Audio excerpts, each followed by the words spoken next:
एक और न्यूमेरिकल है अर्न वैल्यू से, और कह रहा है कि discuss earned value analysis and compute estimate at, मतलब EAC कह रहा है कंप्यूट करने के लिए, एंड वेरिएंस एट कंप्लीशन मतलब VAC। If both SPI and CPI influences the project work when given variables are, मतलब हमको बजट एट कंप्लीशन दिया हुआ है, BAC दिया हुआ है $22,000, अर्न वैल्यू दिया हुआ है $13,000, प्लान वैल्यू दिया हुआ है $14,000, एक्चुअल कॉस्ट दिया हुआ है $15,000। तो पहले हम लोग समझते हैं ये हमारा अर्न वैल्यू। जो भी हम वैल्यू अर्न करते हैं वो होता है, पहले डेफिनेशन देख लेते हैं। प्लान वैल्यू का मतलब है value of work plan to be done, जो भी वर्क का वैल्यू का प्लान किया गया उसको कंप्लीट करना। एक्चुअल कॉस्ट का मतलब होता है जो मनी एक्चुअली स्पेंड किया गया प्रोजेक्ट पे। BAC हमारा होता है budget at completion, total budget कितना है हमारा। फिर आता है कॉस्ट परफॉर्मेंस इंडेक्स, ये फॉर्मूला होता है EV अपॉन AC। फिर आता है शेड्यूल परफॉर्मेंस इंडेक्स, ये हमारा CPI है, ये हमारा SPI है, EV अपॉन PV।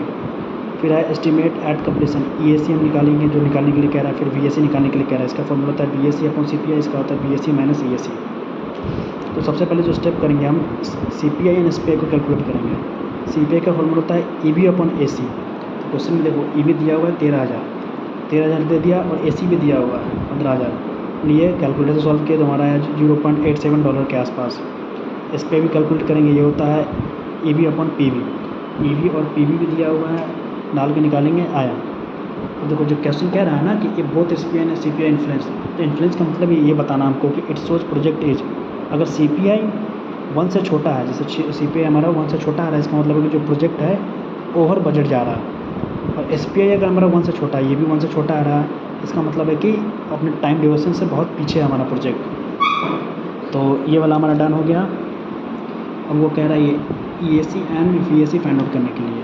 तो EAC का फॉर्मूला होता है, EAC का मतलब होता है हमारा estimate at completion, BAC upon CPI।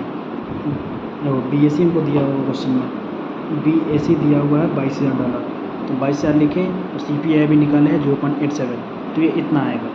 फिर VAC कैलकुलेट करेंगे, VAC का फॉर्मूला होता है VAC माइनस EAC। अब EAC हम लोग यहाँ पे निकाले थे, सॉरी EAC यहीं पे तो निकाले थे, EAC यहाँ पे है। तो BAC हमको पता ही है $22,000, EAC इतना पता है, और ये माइनस में आ रहा है। माइनस में आने का मतलब है कि कॉस्ट ओवर हो रहा है, मतलब बजट से बाहर जा रहा है। वही चीज़ बताया influence of SPI and CPI। अगर SPI 1 से छोटा है तो प्रोजेक्ट बिहाइंड द शेड्यूल है, CPI 1 से छोटा है तो प्रोजेक्ट इज ओवर बजट है।